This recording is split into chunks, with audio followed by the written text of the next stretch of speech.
Assalamualaikum warahmatullahi wabarakatuh. Perkenalkan, nama saya Kolipana ini. Di sini saya akan mempresentasikan PPT untuk memenuhi tugas mata kuliah kesehatan olahraga.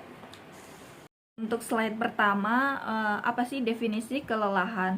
Kelelahan dapat didefinisikan sebagai kondisi di mana menurunnya kapasitas kerja yang disebabkan oleh melakukan pekerjaan. Jadi di kondisi ini di mana Anda selalu merasakan lelah, lesu, letih, dan kurangnya tenaga. Kondisi ini juga tidak sama seperti dengan sekedar merasa mengantuk.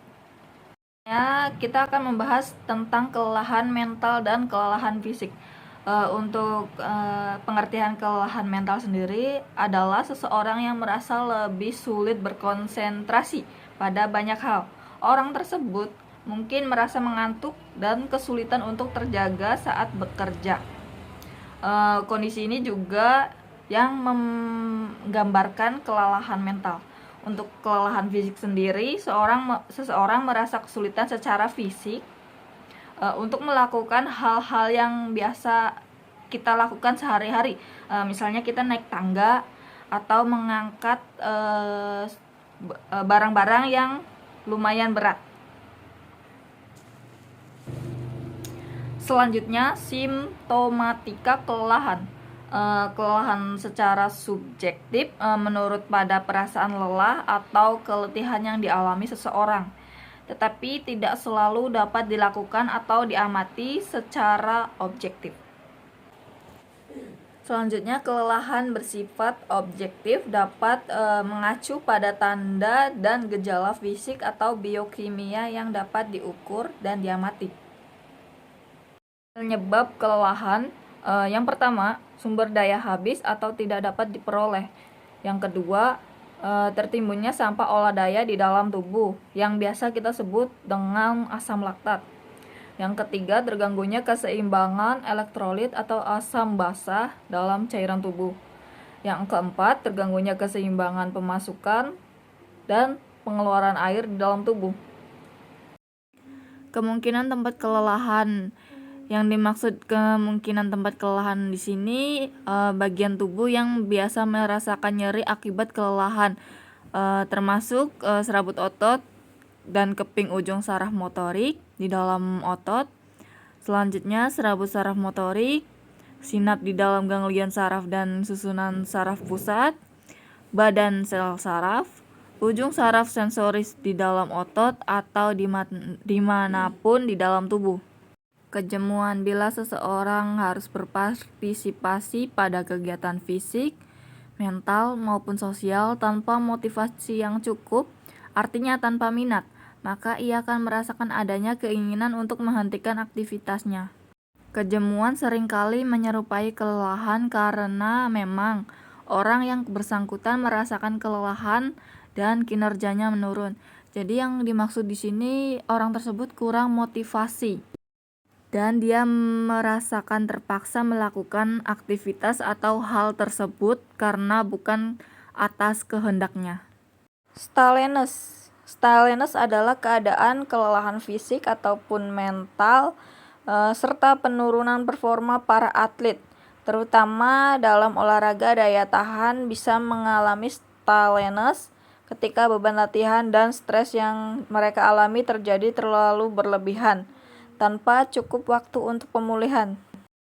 Jadi kondisi ini merupakan kondisi di mana atlet memiliki ambisius yang tinggi seperti halnya untuk memenangkan suatu kompetisi atau melakukan latihan yang berlebihan yang malah berakhir dengan performa yang menurun. Overtraining adalah bentuk kronis dari kelelahan patologis dalam olahraga. Pada tahun 1950, Restovnikov memasukkannya sebagai bentuk neurosis khusus, yaitu neurosis olahraga atau sport neurosis. Kadang-kadang disebut sebagai stalenes. Jadi apa sih yang dimaksud overtraining? Jadi overtraining merupakan sebuah keadaan di mana jumlah sel otot dalam tubuh yang sudah lakukan tahap perusakan. Karena aktivitas fisik seperti melebihi kemampuan maksimal tubuh. Hal itu tidak dapat dikelola kembali atau recovery secara instan oleh tubuh.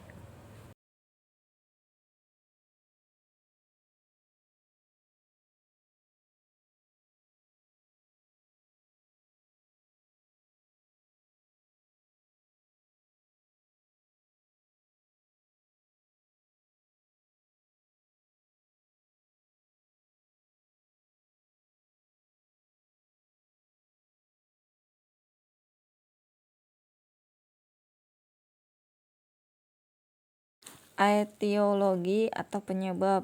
Yang pertama, proses perangsangan yang berlebihan. Yang kedua, proses penghambatan yang berlebihan dari gerakan yang tidak diperlukan. Yang ketiga, mobilitas saraf yang berlebihan. Jadi, gangguan fungsi saraf sensorik dapat menyebabkan seseorang dapat merasakan sentuhan yang berlebihan dibanding kenyataan. Salah satu jenis gangguan yang terjadi pada saraf sensorik ini adalah sensory processing disorder.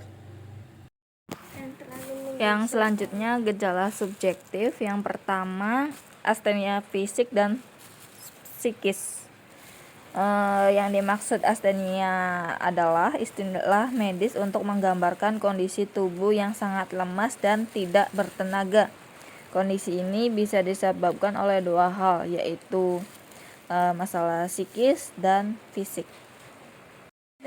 Yang kedua, gangguan psikis. Yang ketiga, problema tidur atau masalah tidur. Yang keempat, nyeri kepala. Dan yang terakhir, gejala pengiring. Tanda-tanda objektif. Tanda-tanda objektif jelas berkaitan dengan gejala-gejala meliputi hiperrefleksia. Apa sih yang dimaksud dengan hiperrefleksia? Umumnya, hiperrefleksia terjadi karena reaksi berlebihan dari sistem saraf otonom terhadap rangsangan.